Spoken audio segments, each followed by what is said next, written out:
Vamos lá então, iniciando aqui o nosso trabalho de hoje. Deixa eu só dar uma checadinha aqui no nosso volume, que parece que nós estamos com o áudio um pouquinho baixo aqui. Só um instantinho. Prontinho. Resolvido então o nosso problema aqui. Iniciando então o nosso estudo do Livro dos Espíritos, livro 2º, o Mundo Espírito ou dos Espíritos. O capítulo é o número 4, Pluralidade das Existências.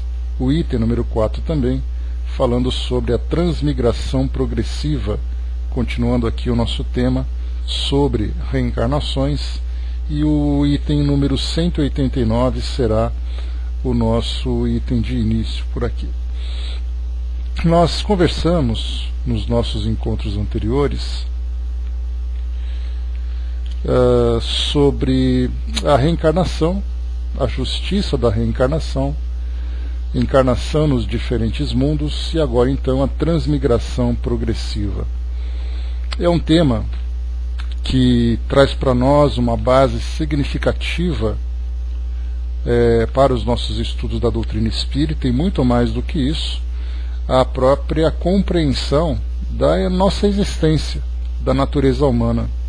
Porque quando nós falamos em transmigração progressiva, ou seja, as reencarnações que trazem para nós a oportunidade de progresso, nós começamos a olhar para o nosso mundo hoje e, apesar das diferenças morais que nós encontramos em cada sociedade, nós temos já a convicção de que esse estado ele é um estado temporário. Aqueles que se encontram num grau mais elevado continuarão progredindo ainda, porque existem inúmeros estágios muito acima daquilo que nós temos de melhor aqui no nosso planeta, e aqueles que se encontram numa condição inferior ainda terão muito que caminhar nessa trajetória evolutiva em que estão aí jornadeando, né? Bom dia, Eve. Então aqui Kardec propõe para nós várias questões, propõe aos espíritos várias questões que trazem então esses esclarecimentos a respeito dessas constantes transformações que nós estamos vivendo. Lembrando que hoje esse estágio em que nós nos encontramos, ele é um estágio melhor do que aquele que nós estávamos no passado, mas ainda muito inferior diante daquilo que nós temos que caminhar, né? Então, nós temos o nosso passado em que nós olhamos e, de certa forma, perdemos de vista o ponto de origem da nossa caminhada, e quando nós olhamos para frente se torna ainda muito mais distante, né? Então, apesar de nós olharmos aqui no nosso mundo hoje, a referência que nós temos, principalmente quando nós nos baseamos numa crença limitada na nossa existência atual, como acontece na grande maioria daqueles que professam alguma fé no nosso planeta, que nós lembramos que a doutrina da reencarnação ela é professada de um modo geral aqui no nosso planeta, nós podemos dizer, né, pelas doutrinas espírita, por exemplo, na Umbanda a mesma coisa aqui no Brasil. Nós vamos para o hinduísmo na Índia, uma população significativa, 1 bilhão e tantas mil pessoas, né, que acreditam no hinduísmo, porque na Índia nós também temos ali outras religiões, e nós temos o budismo. Essas religiões, né, em especial budismo e hinduísmo, que tem ali um grande volume no nosso planeta. E aqui no Brasil nós temos a doutrina espírita, né, ocupando o seu espaço. Fora dessas doutrinas, nós temos doutrinas que são aquelas que se baseiam na monoexistência aqui do mundo físico. Então, portanto, eu nasci, vou viver a minha vida e vou morrer. Essa é a minha única experiência que eu tenho, né, fisicamente, obviamente. Essa é a única experiência que eu tenho, e ela vai me trazer, então, todas as oportunidades para eu alcançar a felicidade eterna ou viver a infelicidade eterna, né? Então, essa é a ideia que nós temos dessas filosofias aqui no nosso planeta. E por ser um pensamento dominante, nós começamos então a entender que os habitantes do nosso planeta também pensam dessa forma. Então, assim, se eu vejo alguém numa condição inferior, por exemplo, nós olhamos os criminosos que se encontram aí atuando em todas as áreas da nossa sociedade, na economia, na violência e tantas outras que nós vamos destacando, né, assistindo, por exemplo, aos nossos telejornais. A ideia que nós temos é: eu tenho que eliminar aquele criminoso, eu tenho que isolá-lo até que ele morra, eu tenho que executá-lo se a sociedade for portadora, né, de leis que trazem aí a pena de morte, e eu então vou fazer isso exatamente porque não me interessa o que tem depois, até porque eu não acredito que haja alguma coisa depois dessa existência. Então eu tenho que tomar providências para resolver isso agora.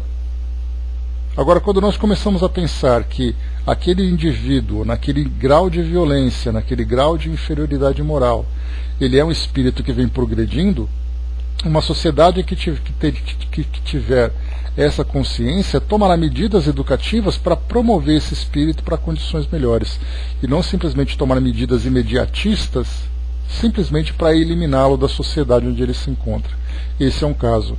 Quando nós falamos também sobre a progressão dos espíritos dentro do campo moral, nós começamos também a perceber que as diferenças sociais são estágios temporários que nós estamos vivendo, porque hoje, se eu vivo numa condição financeira, uma condição material bem estruturada, mas moralmente inferior, eu já começo então a projetar no futuro uma inversão. Viver numa condição difícil com o objetivo de me promover moralmente. E aí então nós temos aquelas nações que são mais desenvolvidas, outras nações que são menos, aquelas que são opressoras, aquelas que são mais generosas, e assim a gente vai começando a fazer um mapeamento do nosso mundo a partir dessa perspectiva, percebendo então que o saudável, o rico, o pobre, o doente, o violento, o pacífico, são estágios em que nós nos encontramos, e começamos então a projetar para o futuro aquele objetivo principal, que é a moralização do espírito e o seu desenvolvimento intelectual, e que qualquer um que não esteja nessa direção será naturalmente conduzido ou pelo amor ou pela dor, porque o destino já é traçado para todos nós. Todos nós estamos sempre condenados a sermos felizes. Isso é algo que nós temos sempre que colocar em nossa mente. E tudo aquilo que nós fazemos para dificultar a chegada nesse objetivo, né, nós seremos os próprios causadores de nossas dores, e as dores então vão nos impulsionar. Então essa é a ideia que nós temos, que somos espíritos imortais, que estamos em constante evolução e transformação também, e que esse nosso progresso virá através de diversas etapas. Então, a partir dessa ideia, nós vamos entender como são os espíritos no passado, ou como fomos nós no passado, e como seremos então no nosso futuro. Kardec começa então colocando para nós aqui a primeira questão a partir desse tema. Na questão 89, ele diz assim: desde o princípio de sua formação, o espírito goza de plenitude de suas faculdades? Então, inicialmente, quando nós falamos sobre o princípio de sua formação, Kardec, lá na primeira parte aqui do nosso Livro dos Espíritos, ele perguntava aos espíritos: será possível nós termos um conhecimento sobre a nossa origem? Como isso aconteceu, onde aconteceu, quando aconteceu? E os espíritos responderam que nem eles sabem, que esse é um dos grandes mistérios que se encontram ainda encobertos pelo véu de Deus, né?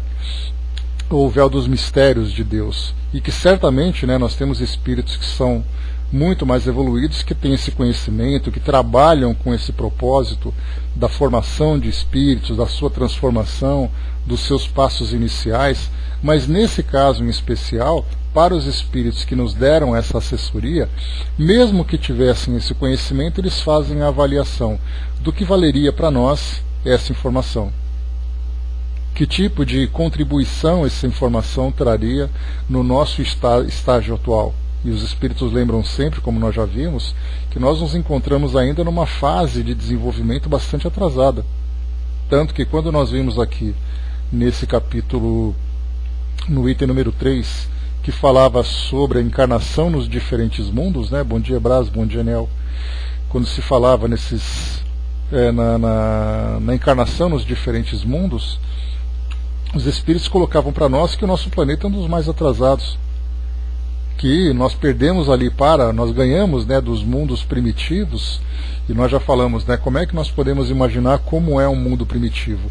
Basta nós voltarmos 5.000 anos no tempo aqui na história do nosso planeta, da nossa sociedade planetária, onde encontraremos ali as primeiras sociedades em formação, aqueles livros de história clássico, né, que se estudam na escola, né? Então nós encontraremos ali na história antiga, né, começando na pré-história, estudando sobre fósseis, estudando sobre os homens primitivos, a sua arquitetura, a sua arte, as suas crenças. Depois nós entramos naquelas sociedades antigas, né, falando sobre egípcios, falando sobre babilônios, sobre fenícios, sumérios e tantas outras sociedades que nós vemos nos livros de história. Bom dia, Rose. E aí então nós encontraremos exatamente as características de um mundo primitivo. Então o nosso planeta foi um mundo primitivo em todos os seus estágios, desde aquele estágio inicial, daquela sua formação física, material, do surgimento da vida, do desenvolvimento, né, dos seres vivos, até chegarmos ali nos animais mais complexos, nos mamíferos, por exemplo, né, que é de onde nós originamos, até chegarmos nos humanoides e depois nos seres humanos. Então, lá do início nós encontraremos os mundos primitivos. E aqui o nosso planeta hoje, que é um mundo de provas e expiações, mas um mundo de provas e expiações avançado, porque nós temos aqueles que iniciaram a sua jornada, né? Bom dia, Fatival. Aqueles que iniciaram a sua jornada no mundo de provas e expiações, espíritos que começam a desenvolver valores, desenvolver consciência, sendo capazes agora de assumir responsabilidades de uma forma mais efetiva sobre as ações que praticou, né? Então nós estamos nessa fase, mas já mais adiantados, em que não apenas estamos cumprindo com essas responsabilidades, mas estamos agora desenvolvendo capacidades de minimizar cada vez mais as causas das nossas dores. Porque os espíritos inicialmente agem de uma forma instintiva. Depois eles começam então de uma forma um pouco mais racional, mas ainda assim com maior tendência a ceder, né, para a sua inferioridade, para as suas paixões. Então ele age de modo impulsivo, sabe que é errado, mas não consegue resistir, e aí depois ele começa a se desenvolver, se fortalecer cada vez mais, e hoje, apesar dos erros que ainda pratica, começa a caminhar de uma forma muito mais efetiva em direção a esse estágio próximo, que é o da regeneração, diferentemente do que acontecia no passado. Então, se nós imaginamos que hoje nós continuamos a errar muito na condução da nossa vida aqui durante a nossa trajetória, voltemos, por exemplo, 500, 1000 anos no tempo. Como nós éramos, por exemplo, quando nós vivíamos, vamos colocar, entre os europeus naquele período da Idade Média. Como será que nós éramos? Como era a vida em família, a vida em sociedade? Como é que era o nosso senso de justiça? Qual era o controle que nós tínhamos sobre nossas paixões? Voltando, né, assistindo aos filmes que hoje retratam aquela realidade da Idade Média, nós tínhamos ali toda sorte de viciações, toda sorte de violência. Hoje não. Hoje nós convivemos ainda com os resquícios desse primitivismo, mas agora nós temos ali o escândalo nos provoca sobre nós, né, esse estado de choque. Então nós convivemos com a violência, mas não mais aceitamos essa violência. Porque a violência, embora ela seja escandalosa, hoje ela é a minoria na nossa sociedade. Imaginemos se todos nós praticássemos a violência como acontecia no passado. Então hoje é diferente. Então quando começamos a analisar esse progresso de sairmos daquele estágio primitivo até passarmos por esse estágio de provas e expiações inicial, depois provas e expiações final, e começamos a entrar na regeneração, nós vemos realmente esse progresso que nós tivemos. De um modo geral, hoje nós encontramos na avaliação das nossas ciências, principalmente das ciências sociais, essa ideia de que cada geração herda os valores, os conhecimentos, as construções das sociedades, das gerações anteriores. Então, assim, nós, na verdade, não criamos todo esse conhecimento que foi desenvolvido até então. Nós simplesmente demos continuidade. Só que, na verdade, quando nós começamos a ter esse pensamento das transmigrações, das reencarnações, nós percebemos que, na verdade, nós estamos herdando as nossas próprias histórias. Aquilo que nós depositamos no passado, hoje é o momento de nós sacarmos. Então, passamos por todas essas fases, estamos então hoje colhendo o nosso passado e ao mesmo tempo também semeando o nosso próprio futuro. Então, tendo isso fixo em nossa consciência, o nosso próprio comportamento, o nosso modo de viver vai também se transformando. E se hoje o mundo se encontra ainda, né, com essa dificuldade de evolução, é exatamente porque tem esse pensamento ainda minimizado nessa única existência, nessa ideia, né, que foi semeada há tanto tempo, a partir de uma imposição religiosa, e aí então nós vivemos com essa ideia, porque eu posso até não acreditar naquela religião, mas eu continuo vivendo da mesma forma que me foi ensinado. Eu não acredito que haja nada depois, e acredito também que não houve nada antes. E isso foi exatamente colocado inicialmente pelas ideias religiosas. Então vamos lá. Nós estamos aqui então no nosso Livro dos Espíritos. A primeira questão que Kardec coloca, rapidinho aqui um pouquinho. Então, desde o princípio de sua formação, o espírito goza de plenitude de suas faculdades? A resposta não. Porque o espírito, como o homem, tem também a sua infância. Em sua origem, os espíritos não têm mais do que uma existência instintiva, possuindo apenas a consciência de si mesmo e de seus atos. Só pouco a pouco a inteligência se desenvolve. Então, exatamente aquilo que nós vimos, voltamos no passado, começamos a imaginar como eram aqueles espíritos naquela época inicial de desenvolvimento, e a preocupação que eles tinham era: eu estou aqui agora e eu preciso sobreviver, e o que eu posso fazer? E apenas isso. Não tem aquela ideia de começar a fazer um planejamento, né, sobre a sua vida. Por exemplo, a própria reprodução. Hoje nós temos, né, para fazermos uma comparação sobre as sociedades já mais desenvolvidas ou menos desenvolvidas nesse estágio atual do nosso planeta, falamos, por exemplo, da reprodução. Não temos, por exemplo, hoje, né, nas sociedades, né, que são mais educadas no sentido de conhecimento, de intelecto. Então nós temos ali a informação, nós temos a educação que nos é fornecida academicamente, nós temos as nossas ciências que se desenvolvem para nos ajudar nesse processo. Então hoje nós temos um planejamento familiar que é muito mais equilibrado. Hoje nós sabemos exatamente, eu não posso ter uma família numerosa se eu não tiver condições de sustentá-la. Eu sei que se eu tiver uma família numerosa, eu vou ter ali uma série de responsabilidades e preocupações e tudo mais. Então eu começo nessa parte, por exemplo, da sexualidade, a ter um controle maior. Isso é um primeiro passo. Começamos a criar, então, métodos contraceptivos, embora moralmente nós ainda façamos o mau uso da sexualidade. Lembrem, né, que os espíritos disseram para nós que existe a evolução intelectual, que é o início, e depois vem a evolução moral que a acompanha. Então, ótimo, a ciência criou então os métodos anticoncepcionais, falou sobre planejamento reencarnatório, mas enquanto isso a sexualidade acontece à vontade, né? Nós tivemos aí a fase do carnaval, em que ali uma das principais informações que eram divulgadas pelas instituições de saúde era: leve preservativo, cuidado com álcool, doenças sexualmente transmissíveis, né? Então, toda essa preocupação com a festa do carnaval nessa libertinagem, diferente da liberdade. Né? Liberdade e libertinagem. A liberdade é aquilo que nós desfrutamos com responsabilidade. A libertinagem é um abuso. Então nós vemos que a sexualidade, embora ela já esteja mais controlada intelectualmente, moralmente nós ainda estamos lutando contra esse instinto que é tão poderoso, tão forte sobre todos nós. Bom dia, Simar.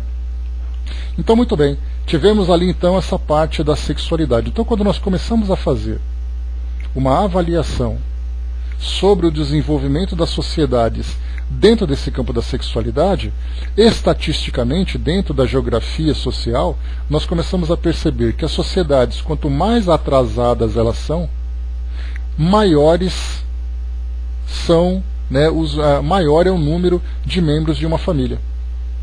Então existe ali uma alta taxa de natalidade, ao mesmo tempo uma alta taxa de mortalidade infantil, uma expectativa de vida menor, mas o ponto principal, uma sociedade mais desenvolvida tem ali filhos, tem uma família, por exemplo, com 1 ou 2 filhos. Geralmente, quando nós pegamos uma sociedade que não tem desenvolvimento, são 10, 15 filhos. E desses 10, 15 filhos não é um exagero. Porque por não terem controle de natalidade, não terem métodos contraceptivos, a cada ano a mulher engravida. E aí então nessa gravidez tem aqueles filhos que vingam, tem aqueles filhos que desencarnam precocemente, mostrando exatamente isso. Então esse é um dos fatores. Então nós temos o nosso instinto relacionado com a reprodução, com a sexualidade, nós temos a questão dos instintos relacionados com a violência. Então, pouco a pouco, a inteligência dele vai se desenvolvendo, mas instintivamente ele vai agindo dessa forma. A violência predomina, a sexualidade acaba também predominando, e depois o espírito vai aprendendo através do quê? Através das consequências das suas ações. Essas consequências significam, então, que ele vai sofrer com a dor, ele vai sofrer com a violência, e sendo ali constantemente visitado por esses professores, nós então começamos a mudar o nosso comportamento. O espírito começa a se cansar de sofrer, e ele percebe que quando ele faz sofrer, ele sofre de volta, então ele vai diminuindo cada vez mais a intensidade desse comportamento. Pois é, Braz, é aquela história que nós temos ainda de vermos uma sociedade, por exemplo, que é machista, que é patriarcal, uma sociedade que não tem esse controle, e tem as consequências, E, infelizmente, nós encontramos essas consequências da mesma forma que nós temos também dentro do próprio cristianismo. Os métodos contraceptivos são criticados e são proibidos pela religião católica, por exemplo. Então nós temos ali nas duas formas. O que eles falam é que o sexo é o pecado e que você vai sofrer pelo sexo, mas ao mesmo tempo não traz para nós o planejamento familiar. Mas aos poucos a própria sociedade vai se transformando, e não será apenas a questão do intelecto bem desenvolvido que vai fazer com que nós tenhamos esse planejamento, mas vai fazer com que os valores morais bem desenvolvidos nos permitirá então esse equilíbrio de saber exatamente o que eu posso fazer em meu benefício, em benefício do próximo, as consequências disso para aquele grupo familiar. Então isso através dos valores. Hoje nós temos essa possibilidade, mas temos ainda uma grande dificuldade. Se hoje nós temos essas desigualdades, por exemplo, quando nós fazemos uma estatística sobre a geografia social aqui no nosso país, nós encontramos, por exemplo, região sul e sudeste naquelas que têm maior controle na taxa de natalidade, e encontramos, infelizmente, no Nordeste, ainda principalmente nas pequenas cidades interioranas, um número elevado. Você colocou sobre o Grande Sertão Veredas, de Guimarães Rosa. Então nós temos ali, esse é um retrato que não é tão distante da realidade que nós temos hoje. Então nós vemos famílias numerosas, uma alta taxa de mortalidade ainda, porque exatamente nós temos esse instinto prevalecendo muito mais do que o intelecto, e menos ainda do que os valores. Nós encontramos, por exemplo, homens que têm inteligência desenvolvida para ocuparem cargos administrativos, legislativos, dentro do campo jurídico, mas aplicando isso em benefício próprio. E aí nós saímos já de uma determinada região e começamos a perceber isso no nosso país todo. Saímos do nosso país, percebemos isso num continente inteiro. E aí nós fazemos uma avaliação dentro do nosso planeta e nós percebemos uma grande desigualdade social. Pequenos grupos com grande poder e um grande grupo sofrendo as consequências dessa desigualdade. A Andrea colocou para nós ali, né? Para mim é difícil entender, porque são civilizações muito antigas e muito atrasadas. Mas o progresso é muito demorado, né, Andrea? É que nós gostaríamos de testemunhar essa transformação aqui no nosso tempo. Mas nós estamos participando dessa transformação. É que ela acontece de uma forma tão lenta que nós não tivemos aí a oportunidade de ver grandes mudanças de uma hora para outra. Mas são mudanças significativas. Basta a gente lembrar, por exemplo, né, voltando na minha infância, quase 40 anos no tempo, encontrava naquela época uma sociedade em que o homem trabalhava e a mulher ficava em casa. E nesse processo todo eram aquelas famílias de 3, 4, 5 filhos. Era um período, por exemplo, que nós tínhamos ali uma quantidade de habitantes muito menor. Basta a gente lembrar, década de 70, 1970, Copa de 1970. Qual era exatamente a música? 120 milhões em ação para frente Brasil. 120 milhões. Hoje nós somos 200 milhões.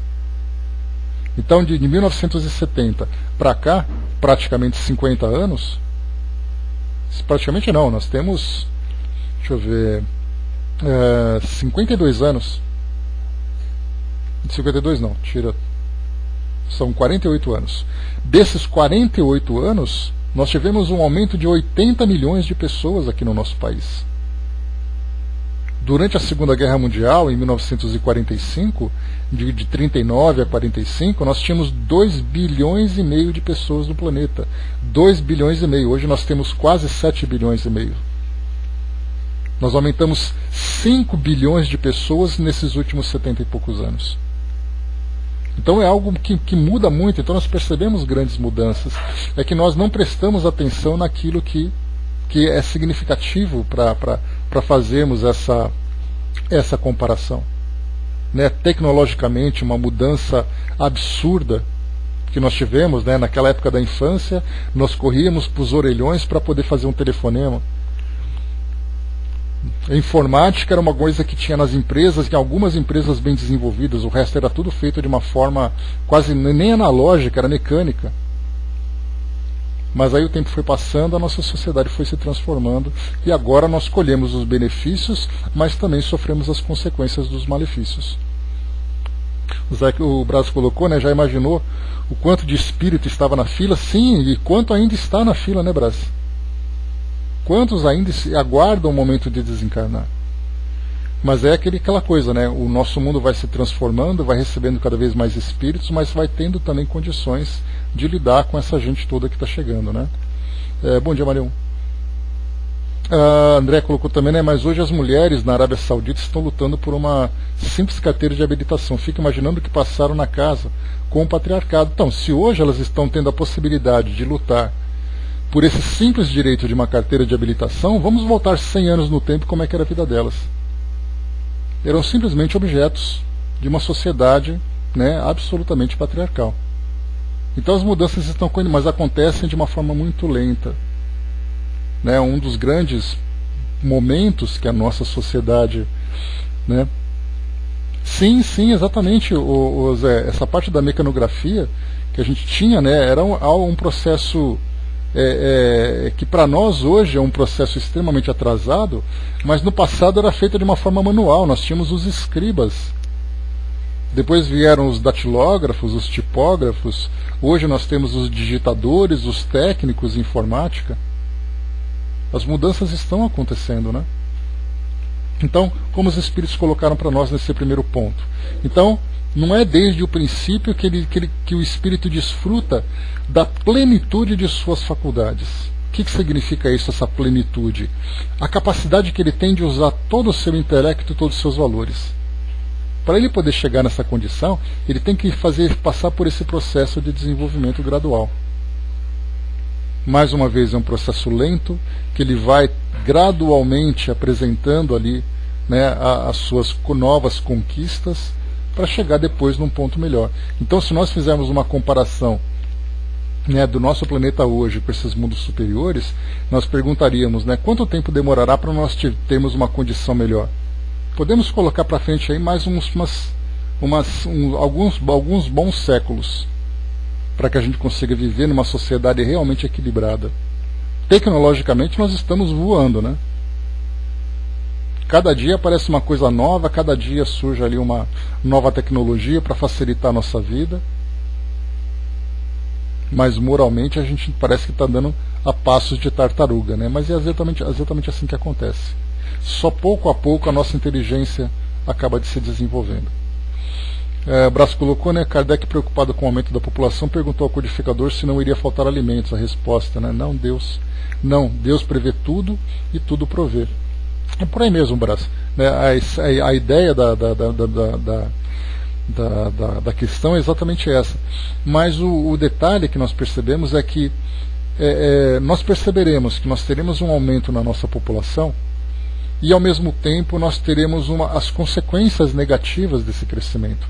Então, nós mesmos teremos que trabalhar para encontrar soluções. Os recursos estão à nossa disposição. Nós teremos que saber utilizá-los adequadamente. Basta a gente perceber que os danos, né, que estão sendo provocados no nosso planeta hoje pelo mau uso e pelo abuso dos seus recursos naturais, que hoje, por exemplo, é estudado pela própria doutrina espírita. Nós temos ali aquele que levanta essa bandeira, né, o André Trigueiro, que é jornalista, que trabalha nessa área de meio ambiente e também doutrinariamente, né, como espírita, faz palestras sobre esse tema, escreveu livros e tudo mais. Ele fala sobre espiritismo e ecologia. E um dos grandes pontos a serem considerados é: se nós não cuidarmos do nosso planeta hoje, nós herdaremos tudo aquilo, né, que for de destruição. Então hoje nós temos, nessa visão de administração do nosso mundo, hoje nós começamos não apenas estudando isso de uma perspectiva espiritual, mas também até academicamente. Eu me recordo que na época da escola, isso em 1978, 79, 80, até mais ou menos até 82, 83, nós não tínhamos a matéria, por exemplo, falando sobre ecologia nos nossos livros de ciência. Falava-se muito sobre desmatamento, falava-se muito sobre queimadas, sobre diminuição da Amazônia, apenas isso, eram notícias. Mas nós não tínhamos uma educação ecológica. E nós vimos então que hoje as nossas ciências estão agora vendo isso como quase uma obrigação. Educar as nossas gerações atuais e também educar, né, as gerações que estão chegando, que vão futuramente assumir aqui o controle do nosso planeta, para preservar aqui esse nosso ambiente, exatamente porque nós teremos a necessidade não apenas da nossa sustentação, como também há aquelas projeções para chegarmos, por exemplo, a 10 bilhões de habitantes ali por volta de 2100. Teremos quase 3 bilhões de habitantes até mais ou menos ali, colocando mais 80 anos aqui do nosso planeta. 80 anos. E a pergunta é: como é que a gente vai cuidar dessa gente toda? Para isso só tem uma forma, é exatamente a educação, né, e o bom uso dos recursos que nós temos colocado. Lidar com essa questão da poluição, lidar com essa questão da produção de alimentos, da geração de energia, e assim vai. Porque antes a nossa preocupação nós temos que ter uma estrutura para desenvolver riquezas. Agora a gente tem que conciliar riquezas com o controle das nossas ações, né, e também a própria... me fugiu a expressão agora, mas o cuidado com o nosso planeta, fisicamente principalmente. Continuando para nós, vamos lá. Certamente, Brás, né, hoje nós temos muitas pessoas que escrevem, que fazem propaganda sobre esse tema, né, da autossustentação. Pessoas criando ali suas próprias hortas e tudo mais, né? Questão 190, vamos lá. Olha só que interessante. Qual é o estado da alma em sua primeira encarnação? Se nós estudamos sobre reencarnação, que é uma longa trajetória, como tudo começou? Uma pergunta muito interessante de Kardec. Os espíritos respondem: o estado da infância na vida corpórea. Sua inteligência apenas desabrocha. Ele ensaia para a vida. E aqui então eu vim aqui encontrar um texto do espírito Ramatiz, lá no Livro dos Espíritos comentado, e ele traz uma passagem interessante, um comentário interessante sobre essa questão, quando se fala o estado da alma em sua primeira encarnação. Olha só que legal. O texto é chamado de Primeiros Ensaios. Nos primeiros ensaios da alma para a vida, ele se encontra na infância, e, tomando corpo, a infância continua. Contudo, a alma carrega consigo as mesmas qualidades angélicas, ainda que em estado latente. A justiça nos garante os mesmos valores dos grandes sábios, mas é preciso que seja desenvolvida essa capacidade espiritual que todos temos. A força maior que nos ajuda a despertar o celeiro nos cofres da consciência é o tempo. Esse tempo, conjugando com os nossos esforços, tornar-se-á uma fonte de qualidades espirituais elevadas, capazes de nos tornar anjos. Os índios nem sempre são almas nas suas primeiras encarnações, porque em quase todos eles já desponta certa inteligência que o espírito primitivo não possui ainda. Eles têm paixões, ciúmes e, de certa forma, muito raciocínio. Não existe regressão em se tratando de conquistas espirituais, mas certamente que há em relação ao ambiente onde reencarna. Um grande intelectual de país civilizado pode voltar a uma taba de índios para repetir um aprendizado que ele esqueceu pela prepotência, pelo luxo, pela avareza e pela luxúria. Ele muda de escola, sem regredir no que aprendeu. A justiça sempre opera em benefício de todos nós. Um senador romano de épocas recuadas pode renascer em tribos de negros, no meio do continente africano, onde por vezes se alimentam de ratos, para que possa refrear o orgulho e dar valor às companhias de que se veja cercado. São mudanças de posição, de família, de ambiente e de cor, objetivando a disciplina esquecida para se regalar nos valores transitórios. Que depois ele coloca também, a alma se encontra em plena infância espiritual na transição do animal para o homem, onde os valores dormem em pleno sono, por vezes sem nem sinal de razão, e também não se vê a riqueza moral, por não encontrar lugar para tal sentimento de fraternidade. Olha só, para não encontrar o sentimento de fraternidade. O seu modo de viver é tão hostil, é tão agressivo, que o espírito não se vê ali em condições de compartilhar, de ser fraterno, ele tem que sobreviver. Tamanha a sua dificuldade. Diz aqui ainda Ramatiz: essas almas estão bem distantes do estágio atual dos homens, que se encontram na Terra, assim como os da Terra estão distantes dos mundos venturosos. No entanto, o dever é caminhar com as devidas forças, progredindo no amor e as sabedorias. A humanidade da Terra já passou milênios vestindo e revestindo corpos, e ainda precisa de muitos para se iluminar interiormente. Os princípios educativos Jesus nos legou há quase 2000 anos, certo de que algum dia os homens poderiam aproveitar essa bênção de Deus, que veio ao mundo por intermédio de seu Filho. Os ensaios deverão continuar. Ainda estamos na parte teórica, e nela devemos amadurecer através da vivência. Esses são os caminhos que todos deveremos percorrer, degrau a degrau, até alcançarmos o topo das claridades espirituais. Vamos trabalhar, vamos lutar como nós mesmos, dominando nossas paixões, libertando-nos das inferioridades. O espírito passa por vários reinos da natureza terrena, ou, como queiram, da natureza física. São ensaios, e quando o princípio inteligente toma forma humana, começa a sentir algumas claridades da vida imortal. A forma humana é o vestibular para a vida espiritual.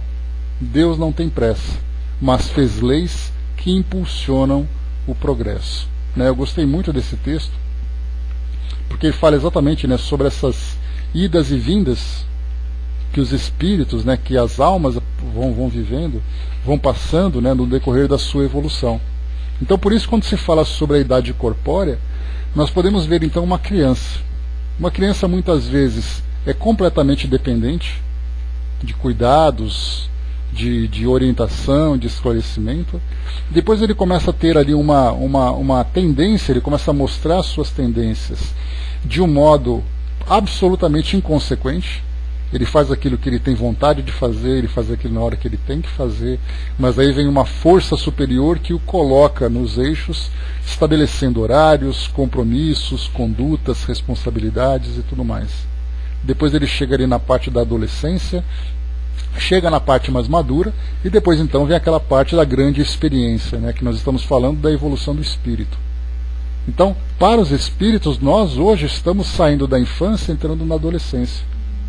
É aquela pré-adolescência, né, daquele jovem de 10, 11, 12 anos de idade, que gosta de brincar, que gosta de fazer bagunça, que acha que ninguém percebeu que ele fez coisa errada.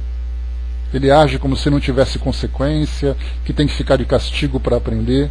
Olha só o paralelo que nós estamos fazendo com a nossa humanidade hoje e com uma criança nessa condição. Então é exatamente esse o estágio que nós nos encontramos. Estamos entrando na fase da adolescência.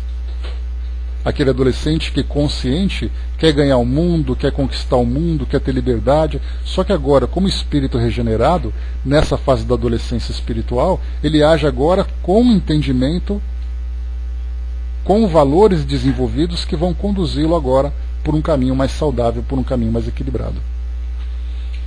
Depois nós temos aqui 191. As almas dos nossos selvagens estão no estado de infância. Primeiro vamos aqui estabelecer um padrão, uma ideia, para a gente poder acompanhar o raciocínio de Kardec. Quando ele fala dos nossos selvagens, essa expressão para nós pode parecer um pouco dura, né, para as ideias politicamente corretas, né, dos nossos tempos. Mas quando nós falamos de Kardec, em 1857, quando ele publicou a primeira edição do Livro dos Espíritos, nós lembramos, por exemplo, que aqui no Brasil nós tínhamos uma sociedade escravagista. Enquanto na Europa nós tínhamos ali o positivismo, pós-iluminismo, desenvolvimento da filosofia, Charles Darwin trazendo ali a origem das espécies, Kardec trazendo o Livro dos Espíritos, né, cientistas com grandes descobertas, nós aqui do Brasil estávamos chicoteando os nossos escravos. Aqui na América Latina, de um modo geral, nós tínhamos ainda aquelas sociedades, ainda nesse estágio primitivo. Na África, nós tínhamos ali as tribos que forneciam escravos, que tinham aqueles comportamentos ainda muito atrasados. Então, quando Kardec fala dos nossos selvagens, ele falava exatamente daquela realidade daquela época. Hoje nós encontramos, são pouquíssimas as sociedades isoladas do nosso planeta. Então nós encontramos na África, hoje, sociedades organizadas, embora ainda tendo comportamento primitivo. Vimos ontem, por exemplo, né, notícias nos telejornais, falando que na Nigéria, né, o Boko Haram, aquele grupo, né, terrorista islâmico, ou que se considera islâmico, né, coloquemos justiça nessa expressão, não vamos chamar de islâmicos aqueles que se comportam diferente, né, da filosofia que é pregada pela religião, mas sequestrou, por exemplo, 100 meninas, 100 alunas de uma escola para meninas, para serem abusadas, para serem utilizadas como mulheres, como jovens portadoras de bombas. Então, hoje nós temos sociedades organizadas, mas ainda vemos os resquícios desse primitivismo. Mas na época de Kardec era diferente. Na época de Kardec, nós tínhamos ainda as caravelas atravessando o continente e levando escravos. Aqui o interior do Brasil não era explorado, então nós não tínhamos conhecimento quais eram as tribos, de que modo que eles se comportavam, eram canibais, eram violentos, assassinavam, do que se alimentavam, como viviam. Então por isso que ele coloca as almas dos nossos selvagens estão no estado de infância, é desses selvagens que Kardec trata. E hoje aqui no Brasil nós encontramos, é só entrar nas profundezas do Amazonas ali, né, daquela região amazônica, tanto a Amazônia brasileira como também, né, dos países ali de fronteira, nós encontraremos ali, até recentemente, né, uma notícia de uma tribo que não tinha tido contato com a civilização.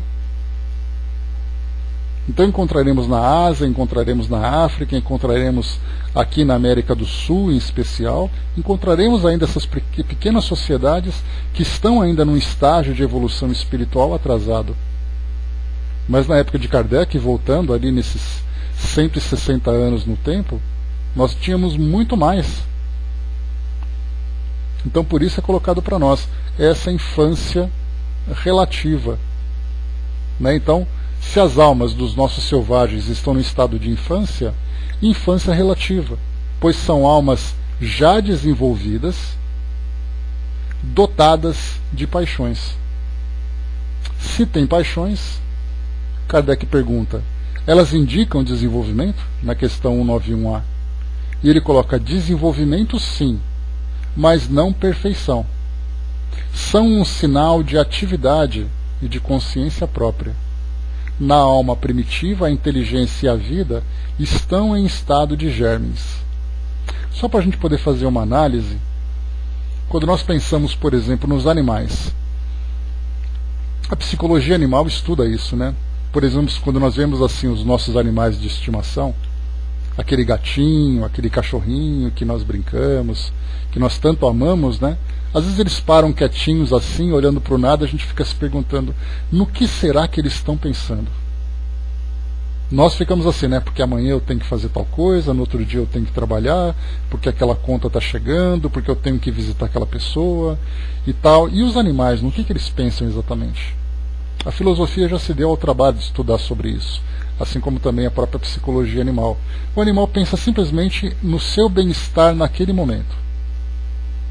Ele tem sentimentos naquele estágio primitivo ainda, ele gosta de alguém, ele não gosta, ele fica feliz, ele fica triste, ele sofre, ele vive aquele bem-estar. Pensando, ele sabe onde estão as coisas que para ele são importantes, ele sabe onde estão as ameaças. Então são aqueles pensamentos primitivos em que ele precisa pensar assim, eu quero estar bem, eu quero estar num bom lugar e eu quero estar com as pessoas que eu gosto e com as coisas que eu gosto. Eu quero estar seguro naquele ambiente. Assim os animais pensam. Quando ele está com sede, ele sabe onde buscar água, se está calor, ele busca sombra, se ele está com frio, ele busca o sol. Se chega alguém que ele gosta, ele quer ficar perto. Então, mas quando o animal, o princípio espiritual daquele animal começa a evoluir, chegando nesse estágio mais avançado dos seres humanos, nós começamos então a desenvolver paixões. São aquelas tendências que para nós são importantes, aqueles para a satisfação dos prazeres. Os animais também buscam esse prazer primitivo, instintivo. Tanto que a violência e a sexualidade são esses dois principais que eu até comentei com vocês há pouco. Bom dia, Regina. Então, quando nós começamos a avançar um pouco mais, nós não apenas pensamos no nosso bem-estar, como começamos a desenvolver paixões. Porque isso para mim é bom, eu preciso fazer isso de novo, de que forma que eu posso repetir esse tipo de conquista. E aí então nós começamos a criar estratégias para a satisfação dos nossos prazeres. Chega uma hora em que o espírito começa a fazer uma avaliação. Se esses prazeres são benéficos, eles são maléficos, se a forma como ele conquista traz consequências positivas ou negativas. Todas essas reflexões já mostram então que o espírito começa a racionalizar essas suas paixões. Ele sabe o que é bom, e ele começa então a criar estratégias para conquistar aquilo. O animal não, o animal aproveita a oportunidade que surge naquele momento. O homem já começa a fazer um planejamento. Já começa, por exemplo, a se tornar mais sedutor, já começa a se tornar mais cuidadoso no seu planejamento. Bom dia, professor. Então, por isso é colocado que as paixões mostram para nós que houve um desenvolvimento. Mas não significa que houve, então, a perfeição. Que é um sinal de atividade e de consciência própria. Na alma primitiva, a inteligência e a vida estão em estágio de germes. Kardec, então, traz um comentário para nós, estudando exatamente sobre essa questão. diz assim: a vida dos espíritos, no seu conjunto, segue as mesmas fases da vida corpórea. Passa gradativamente do estado de embrião ao da infância, para chegar, por uma sucessão de períodos, ao estado de adulto, que é o da perfeição, com a diferença de que nesta não existe o declínio nem a decrepitude da vida corpórea.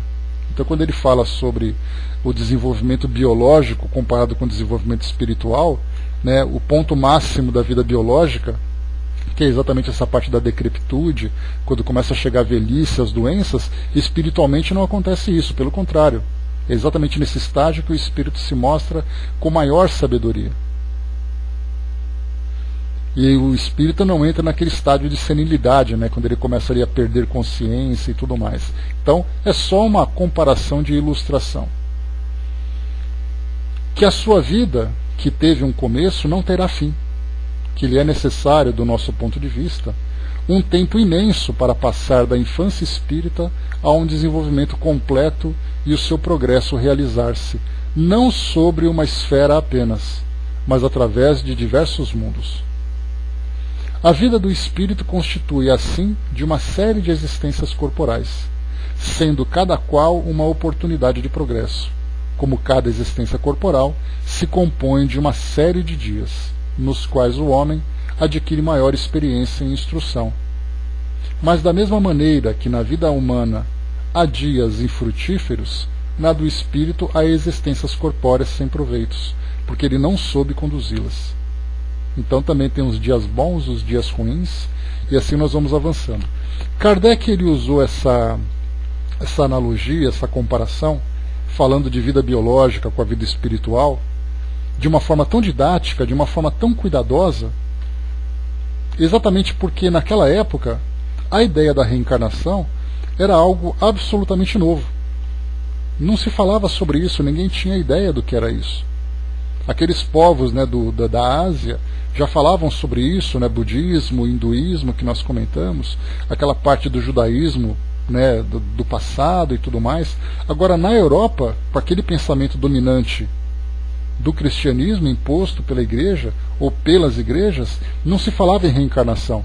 Então ele tinha que mostrar assim, olha, pensa dessa forma, que o espírito passa desse estágio, chega no outro estágio, fazendo essa comparação assim. Então hoje para nós isso apenas é uma ilustração que nos deixa cada vez mais encantados, né? Mas para aquela época era uma necessidade didática de mostrar para as pessoas que isso era uma realidade. E ainda assim, nos tempos atuais, onde se fala tanto, onde nós vemos tantas desigualdades e procuramos tantas explicações para todas essas situações, nós vemos que o mundo ainda, de um modo geral, a maior parte do mundo, não tem essa certeza. Até ouve falar. Basta a gente lembrar, né, comentei com vocês, que nos Estados Unidos, que é um país que é predominantemente evangélico, né, a grande maioria dos países, das comunidades, elas são voltadas, né, para as religiões evangélicas. 57% dos americanos acreditam na reencarnação. Olha só que contradição, né? Você tem uma religião, mas dentro de você, aquela visão da reencarnação é algo que você não pode mais ignorar. Nós vemos muito isso, né, que eu já comentei isso em outras oportunidades, nos filmes que são produzidos. Tchau, Eve, bom trabalho, beijo. Nos filmes que nós temos hoje, filmes de terror, filmes de ação, filmes de romance, todos eles, comédia, todos eles de alguma forma falam sobre a ideia da reencarnação. E não é à toa. Pois é, Hermes. Né, porque nós vemos isso, você assiste a um filme, porque é um fulano do passado que está encontrando com alguém no presente. Então, quer dizer, são situações assim, simples de passagem, que eles falam sobre isso, porque é algo que se encontra muito presente na nossa realidade. Nós vemos isso como algo palpável. Já não é mais uma possibilidade, nós vemos isso como sendo algo realmente que traz para nós uma lógica diante daquilo que nós estamos percebendo.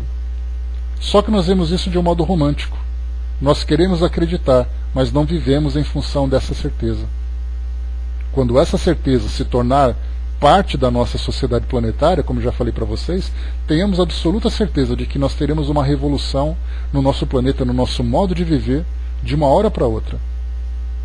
Porque não viveremos mais de um modo negligente no presente, sem a certeza daquilo que vai acontecer no futuro.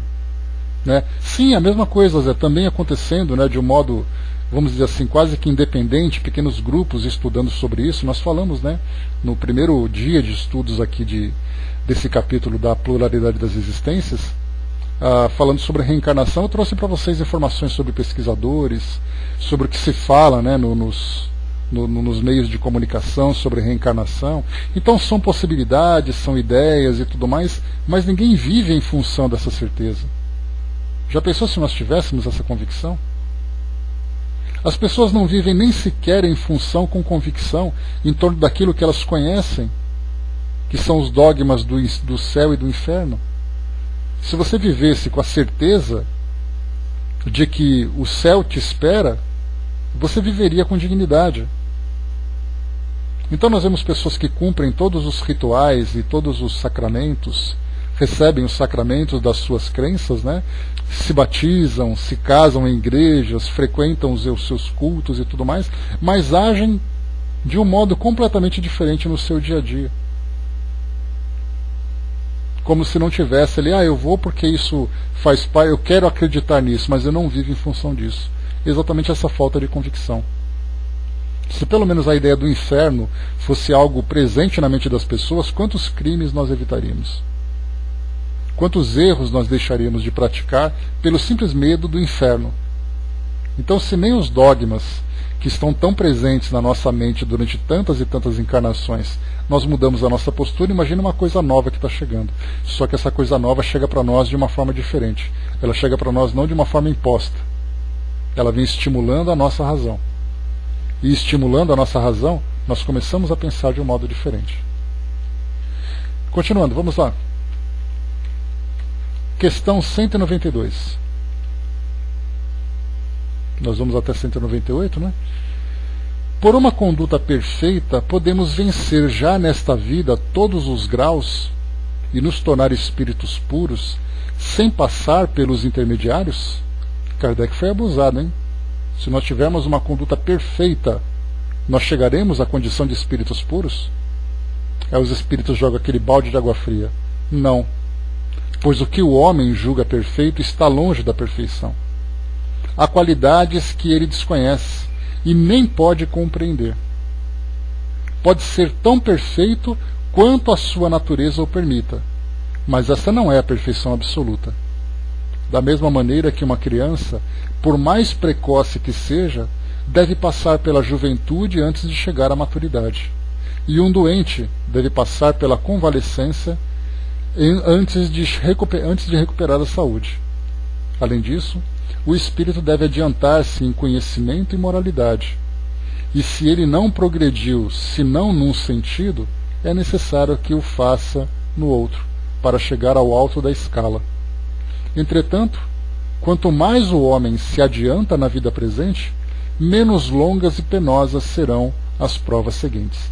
Então os espíritos jogam um balde de água fria, mas depois trazem para nós aqui um elemento de consolação.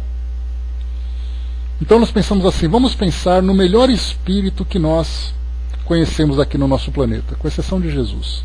Pensem aí vocês no ídolo moral, no ídolo religioso que vocês gostariam. Aí há quem vai pensar em Chico Xavier, quem vai pensar em Madre Teresa, quem vai pensar em Papa João Paulo II, em Mahatma Gandhi, em Maomé, cada um pensando no seu aí que vocês gostam. Então, se a gente acha que esses espíritos são os mais perfeitos que a humanidade, que o universo pode comportar, está muito longe ainda, porque eles são perfeitos para a nossa condição. Francisco de Assis, para quem gosta, para quem é devoto, né, dos santos católicos, ou para quem gosta da personagem, né, da personalidade, Francisco de Assis, esse espírito seria o nosso modelo. Ele não é o modelo definitivo, porque ele é um espírito que se encontra no melhor grau que poderia, por exemplo, ser comportado aqui no nosso planeta. Mas a partir do momento em que ele deixa o mundo material, ele começa a entrar no mundo espiritual. É aquele bom aluno do 3º ano do ensino médio que entra para a faculdade. Ele nada mais é do que um calouro. Pois é, então, esse especial para nós, André, é porque assim, ó, quem é o melhor que você já viu ou conheceu a história? É esse. Mas quantos ainda existem que nós nem sequer imaginamos? Que tem potencialidades, que tem capacidades? É como eu falo, né? Eu comentei com vocês que se nós temos Jesus, segundo o Espírito Ismael, lá no livro Brasil, Coração do Mundo, Pátria do Evangelho, nós temos Jesus como sendo o governador do nosso planeta, nós podemos imaginar quem são os governadores de nossa galáxia? Jesus é o governador do planeta Terra, aquele grãozinho de areia no meio daquela grande praia, daquele grande oceano. Imaginemos quem são as consciências que gerenciam galáxias. Dá para a gente tentar comportar a grandeza desses espíritos? Aqueles espíritos que são capazes de governar 200 bilhões de mundos, que tem ali todos os seus assessores, né, naquela escala hierárquica. Pois é, então se a gente acha que está aqui perto, é aquela formiguinha, né? A formiguinha está numa folha. Aquela folha para ela é grande. Depois ela chega ali num pequeno montinho. Nossa, que universo grande eu tenho. Ela está numa pequena pracinha no meio de uma grande cidade. Aí ela começa a aumentar cada vez mais a sua visão, aumentar, de repente ela percebe que seu planeta é muito grande, que ela tem outros planetas maiores e vai crescendo, crescendo, crescendo. E chega uma hora que nós não conseguimos encontrar o fim. Então, conforme foi colocado para nós aqui, a conduta perfeita para nós é a perfeita dentro das nossas condições.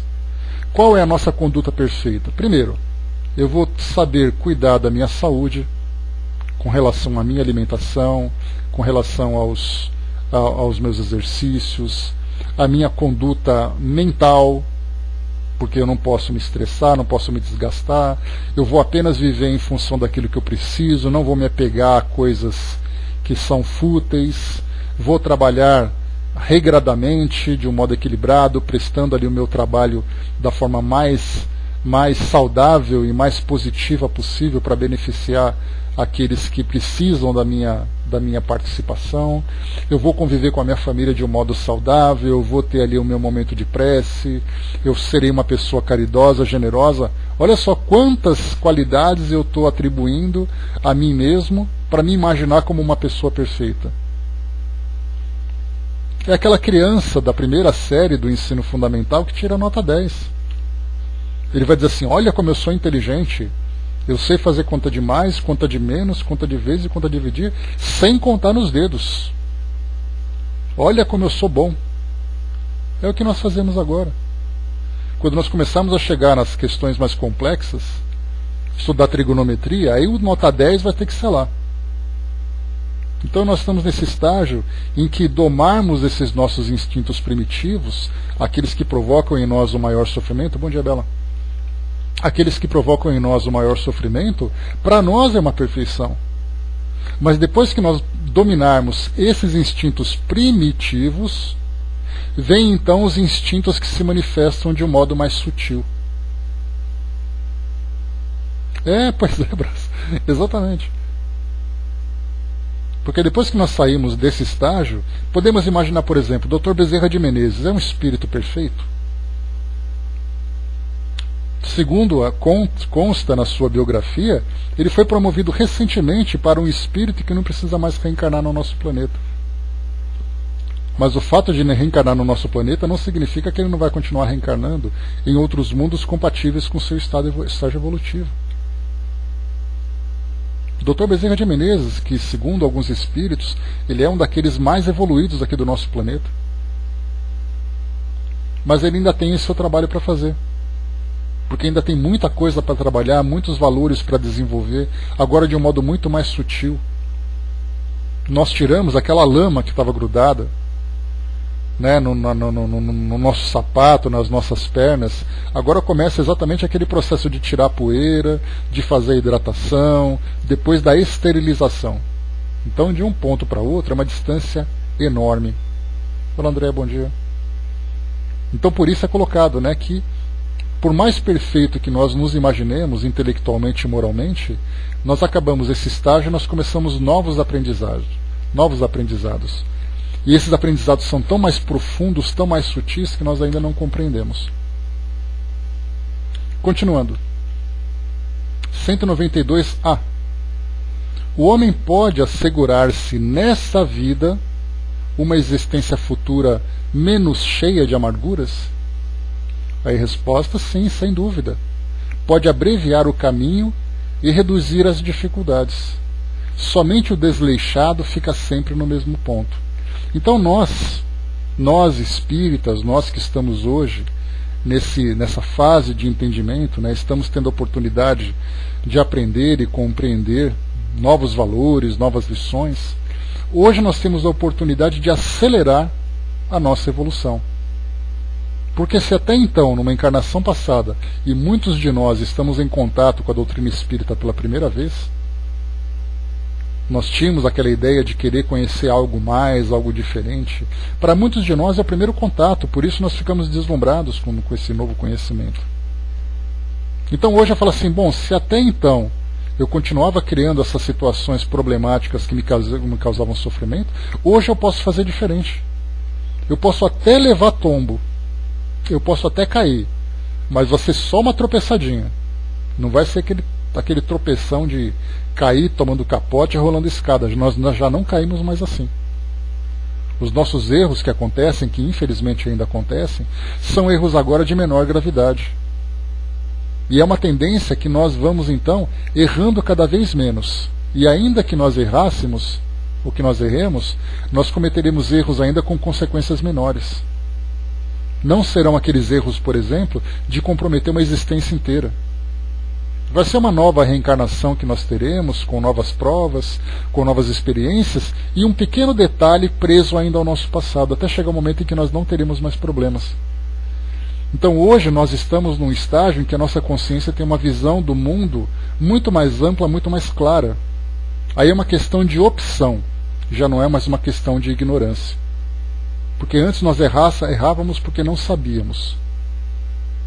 Era já uma tendência natural. E muito mais fácil ainda porque nós não pensávamos nas consequências disso tudo.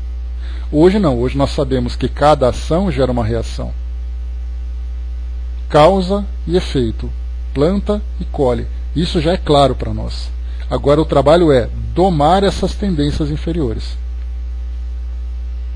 O nosso trabalho agora é assim, olha, eu não quero fazer, eu não posso fazer, não sei se eu consigo me segurar, e assim a gente vai brigando. Mas há pouco tempo a gente não estava nem aí com isso. A gente fazia o que tinha vontade e as coisas explodiam na nossa cara, via uma reencarnação difícil para nós na seguinte. Agora a gente está minimizando o impacto disso tudo. E nós podemos fazer isso com mais intensidade quanto maior for a nossa perseverança. Questão 193, deixa eu acelerar um pouquinho que está acabando aqui o nosso tempo. Pode um homem descer em suas novas existências abaixo do que já havia atingido? Em sua posição social, sim. Como espírito, não. Nós já vimos isso, né? Que quando nós falamos sobre o espírito retroagir na sua evolução, o espírito pode desaprender alguma coisa? Não. Mas a impressão que nós temos quando o espírito se encontra numa condição de realeza e na encarnação seguinte ele reencarna num ambiente de escravidão, a ideia que nós temos é que o espírito retroagiu. Na verdade, ele continua sendo as mesmas pessoas, ele só perdeu privilégios. Ou ele perdeu privilégios, ou teve um aumento na intensidade, na gravidade de suas provas, mas ele continua sendo quem ele é. É nós pegarmos um aluno de uma escola particular que aprendeu alguma coisa, mas ele é bagunceiro, e o pai dele tira e fala assim, se você repetir de ano, você vai para uma escola pública. Quantas vezes nós ouvimos esses discursos, né?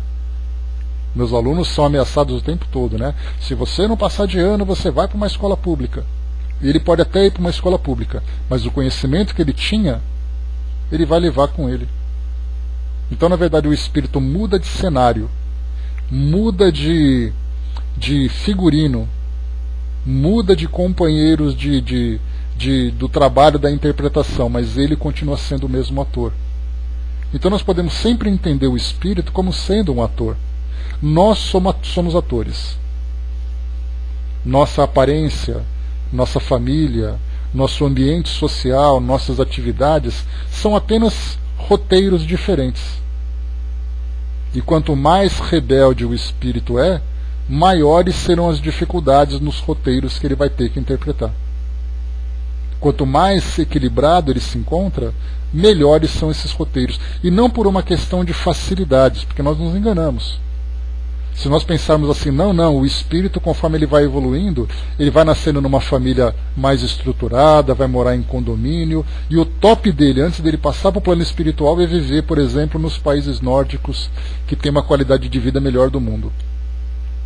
Porque nós fazemos essa associação do merecimento do espírito por ter sido um espírito bom, ter uma qualidade de vida material melhor. Se fosse assim, nós encontraríamos Chico Xavier vivendo aonde? Vivendo lá em Pedro Leopoldo, naquela casa pequenininha, tendo que ser funcionário público, naquele corpo franzino. É a ideia que nós temos de evolução espiritual? Então, na verdade, o espírito ele evolui, conforme os seus valores vão se fortalecendo, ele vai atuando onde ele precisa. Ele pode ser um empresário, como ele pode ser ali uma pessoa que, aparentemente vivendo na simplicidade, mas exercendo um trabalho extremamente importante dentro do campo moral.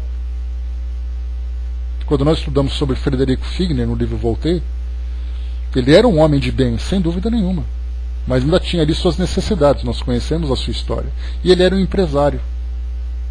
E aí nós vamos pensar imediatamente assim, mas uma pessoa rica não pode ser um espírito evoluído, porque geralmente uma pessoa rica ela é fútil, ela é materialista, ela é egoísta, ela só vive dos prazeres. Nós nos esquecemos das responsabilidades que um espírito evoluído nessa condição tem com as pessoas que trabalham, as pessoas que dependem daquele emprego, do seu gerenciamento, de ser um empresário justo. Então por isso o espírito evolui, mas ele vai mudando os cenários, os ambientes de acordo com as suas necessidades. Questão 194. A alma de um homem de bem pode animar, noutra encarnação, o corpo de um celerado? Só para a gente poder pegar aqui, eu esqueci de pegar aqui no nosso dicionário o significado da palavra celerado. Vamos lá para ficar mais claro para nós. Que ou aquele que cometeu ou é capaz de cometer crimes, criminoso. Então o homem de bem é capaz de reencarnar como um criminoso? Perverso, né, André? Obrigado. Não, pois ele não pode degenerar. Se eu não tenho tendências a cometer crimes por vontade própria, de ser um criminoso, numa encarnação seguinte eu sou capaz de cometer esse crime? Não. A menos que seja uma situação, a gente tem que levar em consideração as circunstâncias em que as coisas vão acontecendo.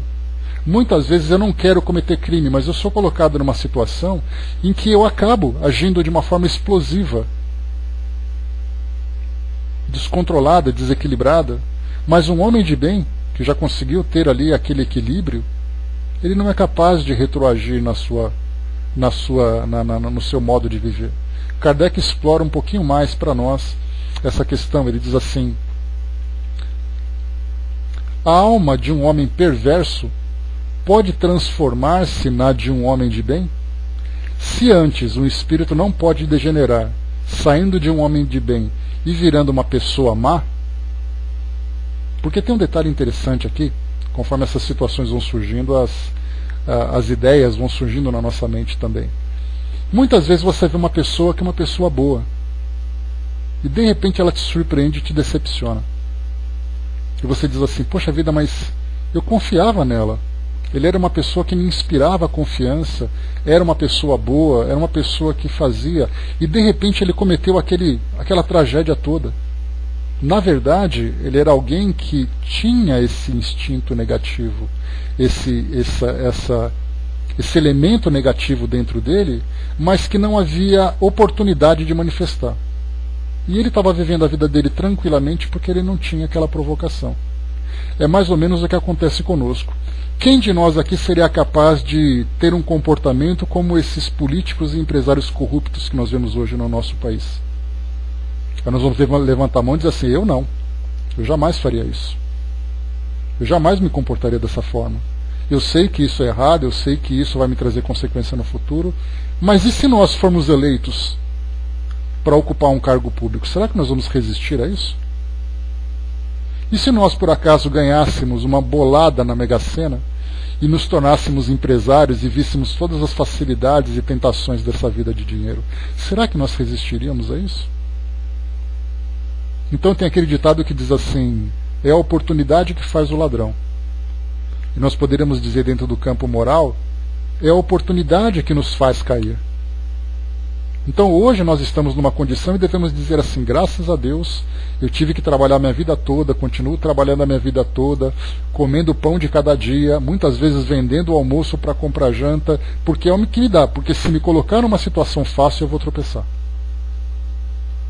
Graças a Deus eu tenho essa vida que eu tenho hoje, né, porque ela me foi colocada exatamente de acordo com as minhas necessidades. Porque, nesse caso, o nosso planejamento reencarnatório não leva em consideração aquilo que eu preciso ter para melhorar. Leva em consideração o que eu não posso ter que vai me fazer cair. Então nós temos assim: mas essa vida é assim mesmo, não vejo a hora de ter uma vida melhor. Será que se nós tivermos uma vida melhor, nós vamos conseguir realmente ser pessoas melhores? Então, quando se coloca assim, uma pessoa de bem pode se tornar um criminoso, uma pessoa de bem legítima, de fato, com os valores conquistados, não. Mas quando nós temos a nossa vida tranquilinha, não podemos dizer que nós somos pessoas de bem.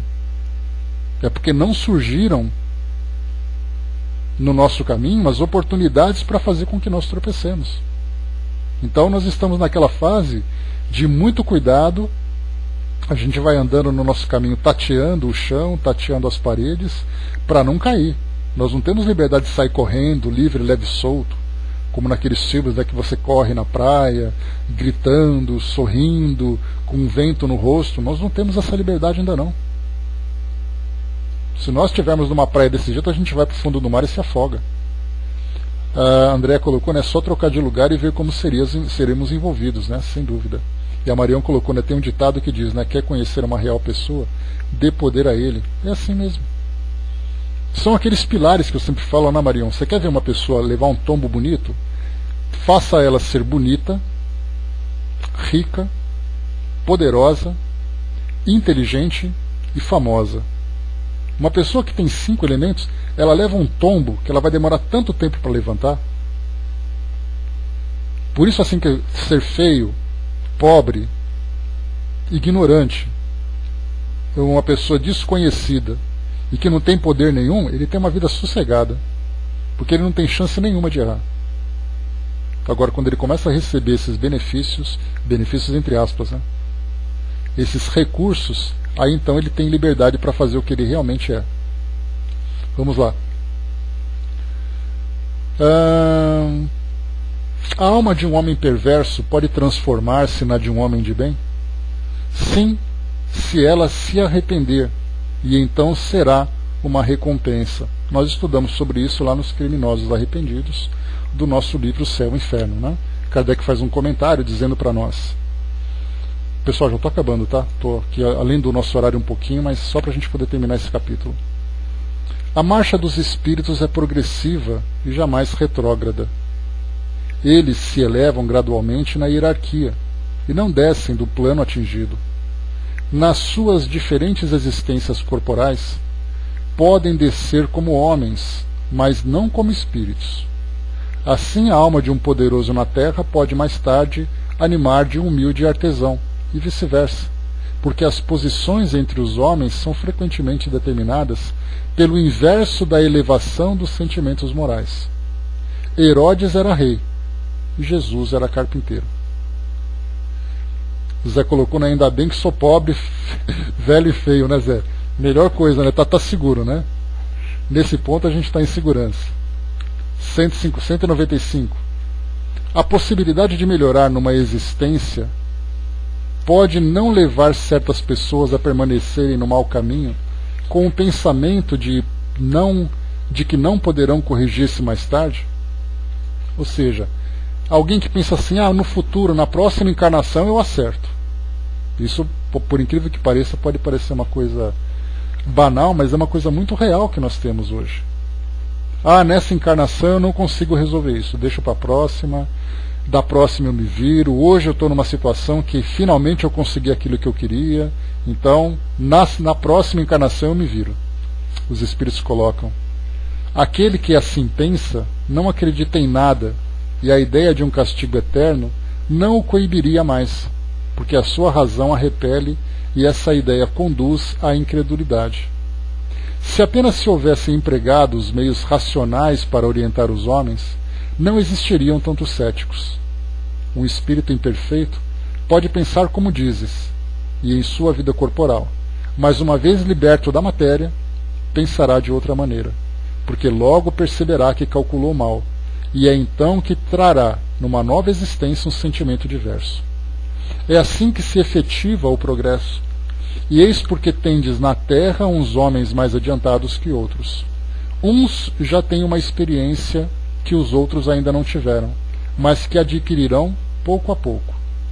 Deles depende impulsionar o próprio progresso ou retardá-lo indefinidamente.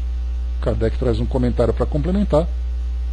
O homem que se encontra numa posição má deseja mudá-la o mais rapidamente possível. Aquele que se persuadiu de que as tribulações desta vida são as consequências de suas próprias imperfeições, procurará assegurar-se numa nova existência menos penosa, e esse pensamento o desviará mais da senda do mal que o pensamento do fogo eterno, no qual não acredita. Aqui rapidamente, esse intervalo, esse período chamado de erraticidade, que é esse período intermediário entre as encarnações, é um momento de balanço que cada espírito faz sobre a sua própria existência. Irmã-se Dufour lembra para nós, naquela frase clássica que eu sempre trago para vocês, que ela diz assim, que o pior dor, o pior sofrimento que um espírito sente é quando ele olha para trás e percebeu que perdeu tempo. Então muitos de nós hoje estamos fazendo uma avaliação de nossas vidas, principalmente porque nós temos o entendimento de que aquilo que não é feito hoje vai ter que ser feito amanhã, e tudo que é mal feito hoje vai ter que ser feito 2 vezes no futuro. Então, para nós, quando se fala sobre esse período de erraticidade, é quando naquele momento o espírito volta ao mundo espiritual, leva consigo toda a bagagem moral que ele mesmo produziu. Se for de sofrimento, ele vai olhar para trás e vai se arrepender. Se for de valores positivos, ele vai se congratular e vai querer intensificar as suas ações. Então, por mais que nós imaginemos que o espírito se encontre estacionado, e lembrando sempre que ele tem os seus motivos, Muitas vezes uma decepção, muitas vezes ali uma frustração, um estado em que ele se encontra, mas inevitavelmente ele vai ser impulsionado. Se não for pelo amor, pela vontade própria, ele vai ser pela dor, pela sua negligência. Questão 196, finalmente aqui chegamos no final. Falta só essa daqui agora. Só podendo os espíritos melhorar-se pelo sofrimento e as tribulações da existência corporal, segue-se que a vida material seria uma espécie de crivo ou de depurador pelo qual devem passar os seres do mundo espírita para chegarem à perfeição? A resposta dos espíritos não podia ser outra, Sim, bem isso. Eles melhoram através dessas provas, evitando o mal e praticando o bem. Mas somente depois de muitas encarnações ou depurações sucessivas é que atingem, num tempo mais ou menos longo e segundo os seus esforços, o alvo para o qual se dirigem. Então nós já sabemos que estarmos encarnados é uma necessidade pelo nosso estágio inferior. O espírito que já avançou moralmente e intelectualmente, ele não precisa mais reencarnar.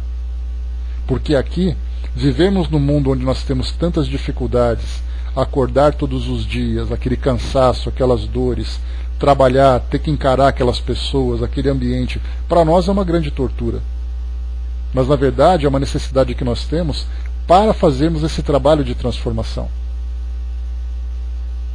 Então por isso, lembrando sempre que ser crivo ou depurador é exatamente ali, é através desse processo doloroso, e quando Kardec lá no Evangelho segundo o Espiritismo ele diz que a desencarnação nada mais é do que a libertação do espírito, Essa libertação vem exatamente porque, estando no mundo corporal, ele vai passar por essas dificuldades. É uma necessidade que nós temos. E na 196A, que Kardec só aprofunda um pouquinho mais essa questão, e o corpo que influi sobre o espírito para melhorar, ou o espírito que influi, ou melhor, é o corpo que influi sobre o espírito para melhorar, ou o espírito que influi sobre o corpo? Ter espírito é tudo. Teu corpo é uma veste que apodrece. Eis tudo. Então, quer dizer, o nosso corpo, na verdade, é o nosso instrumento de trabalho. Nós, princípios inteligentes, somos ali a essência. E Kardec comenta: temos no suco da vinha uma imagem material dos diferentes graus de depuração da alma. Ele contém o licor chamado espírito, ou álcool, mas enfraquecido por grande quantidade de matérias estranhas que lhe alteram a essência, e não chega à pureza absoluta senão depois de muitas destilações, em cada uma das quais se despoja de alguma impureza.